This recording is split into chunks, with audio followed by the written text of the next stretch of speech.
Welcome back to a special episode of the Social Web TV on location at Stanford campus for the Activity Streams meetup.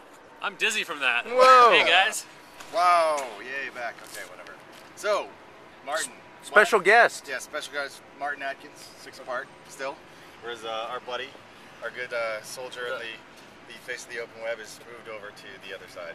The main editor of the Activity Streams spec, which we've probably heard about a little bit on this show before, but one of the, in many ways, sort of missing building blocks of the open stack of technologies that's out there, which is as people are sharing activity on Twitter and Facebook and Jaiku and a million little sites and photos and everything else, there aren't really good standards for talking in any richness about what you're sharing and letting other sites consume it, and as a result sort of staying up to date with what people have done. And all of the sort of aggregators out there today, from Plaxo to FriendFeed to Windows Live, etc., have all done a very manual, one-by-one kind of implementation with each site that they consume from.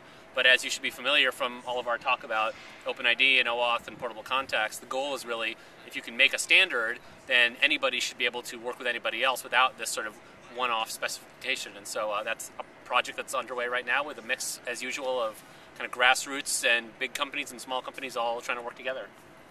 Yeah, I think the basic realization, and this is sort of like behind a lot of this work with the Activity Streams project specifically, is people are doing a lot more than just blogging, and yet the formats that we have for passing data around, namely RSS and Atom, really only encapsulate that basic activity. And so with examples like whether it's the Facebook newsfeed or whether it's FriendFeed, which now has been, of course, subsumed by Facebook, the idea was to come up with a way of expressing these things using some of these essentially carriers, these signal carriers between all these different sites that allowed people to know who did something, what they did, and what was the outcome or what was the thing that was affected by their activity. And so that's essentially where we started from. So What are you trying to accomplish today? What are we trying to accomplish today, Martin? Well, hopefully by the end of the day today, we'll at least be on the road to the first implementers draft of the Activity Stream specifications. We've got a big room full of people who have come from companies from far and wide to help us figure out what's missing and how to finish it. Who all's there? We've got people from Microsoft, we've got people from Facebook, MySpace, Google, Netflix, SAP, Social Text, Plaxo, 6 apart. The size. Sybase, not SAP. Oh, Sybase, yeah. So, and then and a bunch of independents as well. I think what's happening is that we're finally getting to the point where not only have we clarified enough of these ideas, I mean, we've basically been battering on the same format for over a year now, which is a good sign. I mean, it takes a long time to sort of distill the essence of what we're trying to do and make sure that we're actually, that we've got it right. We've actually got people implementing this and actually supporting it in live platforms. So the reason I'm wearing my Plaxo and Facebook are now in an open relationship t-shirt is because this was to celebrate the integration with Plaxo and Facebook, which is using activity streams under the hoods. That's one of the first in the wild where, on Facebook you can share not only a status update, but also a link or a photo or a video or what have you, and to be able to show those all distinctly in our site, we use these activity stream tags to render them differently and also know what's a thumbnail and a title and a description and an annotation and so forth. And so that's a nice practical example. And these activity feeds are not just nerdvana. There was kind of a mainstream feed this week, Joseph, wasn't there? That's One right. added. Well, yeah. We also just did a great integration between Plaxo and the New York Times, where New York Times has this sort of social features called Times People, where you can create an account so that when you're logged in when you're at the New York Times, and any story that you like, you can recommend it. And previously, if you were another Times People user, you could follow other Times readers and see what they liked, but it was sort of confined just to the New York Times, and so, as you can imagine, not getting the audience it deserved. But now you can, through sort of similar mechanisms, you can hook your Times People account into Plaxo, and then the nice thing is you can keep just recommending stories on the New York Times, and they'll each show up in Plaxo with a title and thumbnail and snippet, and people can go read the full article. But what's cool about this is that it's not just getting another button, dig this, Facebook this, whatever, on the page. And it's not any Plaxo-specific code. The New York Times didn't have to write one line of Plaxo-specific code. It's giving the user the power to share their activities externally in a rich way and letting the user go wire it up to the way that they want. So I think that's kind of a model. Hopefully this sort of thing will allow. They are using the Activity Streams format. Well, this is actually just RSS and media RSS, right. so it's okay. and it suffered from exactly the same sorts of problems where we had to go back and forth a little bit about how to make it look just right. Sure.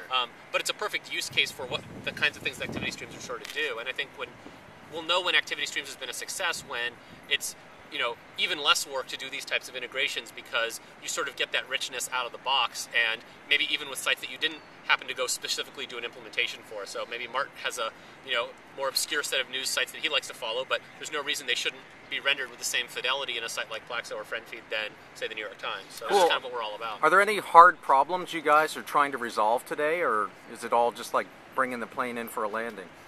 I think we've reached the point now where we mostly agree on the general principle of what we're trying to do.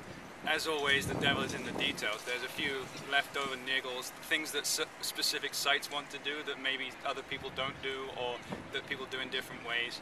The challenge, of course, as always, is to figure out when to stop. Don't try to boil the ocean and leave something to do another day. But hopefully we can get some resolution about some of these things, or accept that we're going to deal with them in a later specification. Yeah, I think we're getting close, and I think it's pretty exciting. And I think that's, you know, the fact that there are more and more people actually adopting these things. Smart FM, for example, turned on their implementation.